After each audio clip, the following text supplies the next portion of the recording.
First, I want to say welcome to my worship, author, and songwriting YouTube channel. If you haven't already, I encourage you to view my welcome video for the channel it's currently playing on the homepage, I think, but if it's not currently the default video playing, you'll find it later under a welcome playlist called the channel homepage or something like that. Today, I wanted to share with you the reason why I wrote the book and recorded the audiobook, How to Be a Worship Songwriter.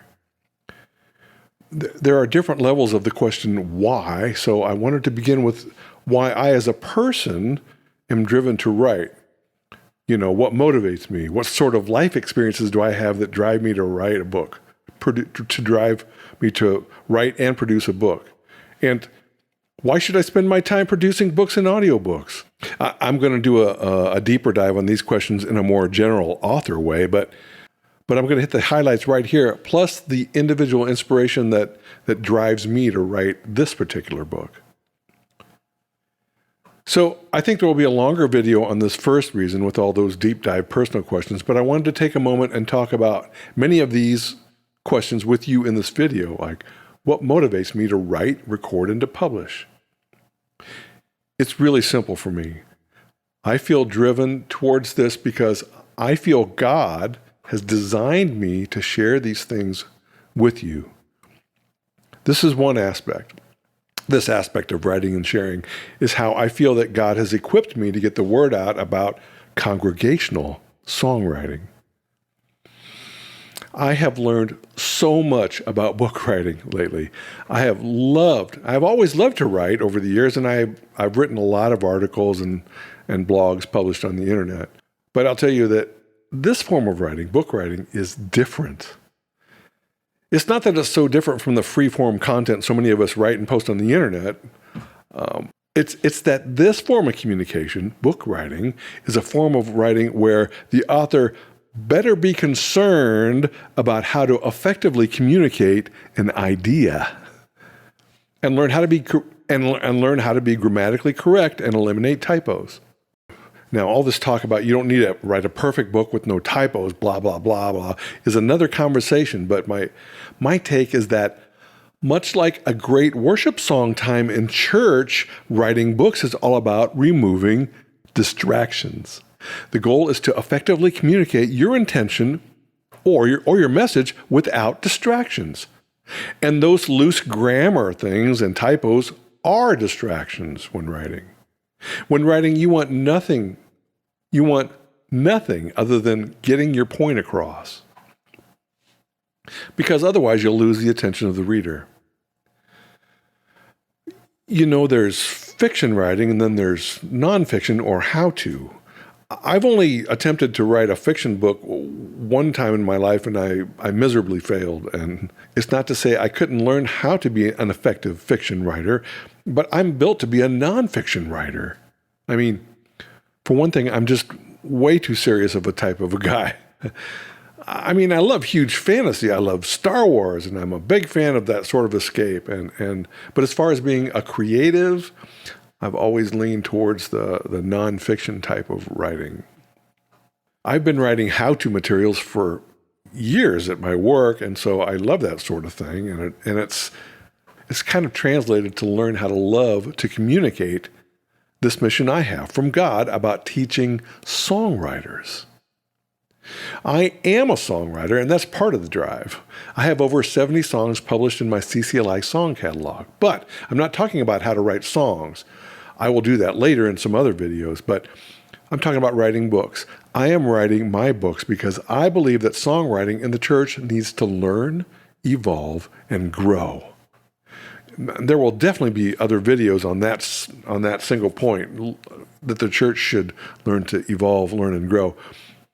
On that point, I will say briefly, there are wonderful songs in church today for corporate worship, for the people to come together and sing in one loud voice in praise of God.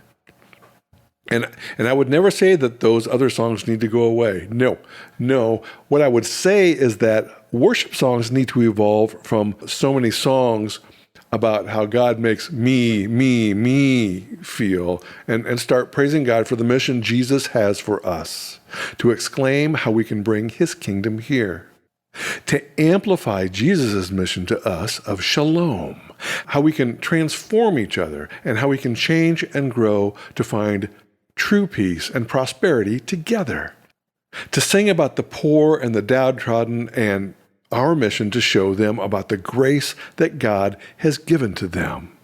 He has given to us all. And we can write congregational songs that are sung by the masses, to praise the living God and to accept this vision and mission from Jesus, and transform how humans interact together on earth.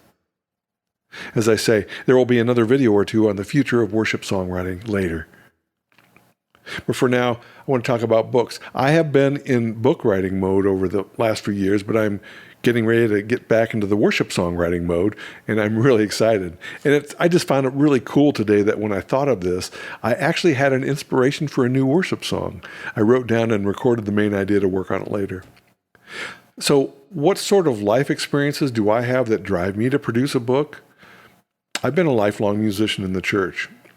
I taught myself how to play guitar when I was 12 years old and immediately began playing in church. So my experiences as a worship team member and leader and a musician have really driven me my entire life.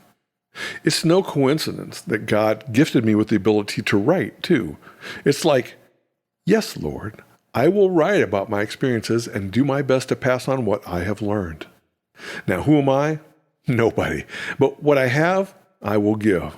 I really must. And I have played and sang worship in many churches in my life, over 100. And that alone doesn't mean anything. I mean, it's just the path that my life has taken. But what it has done has allowed me to have conversations with songwriters, and I've listened to many of their songs and hopes and dreams.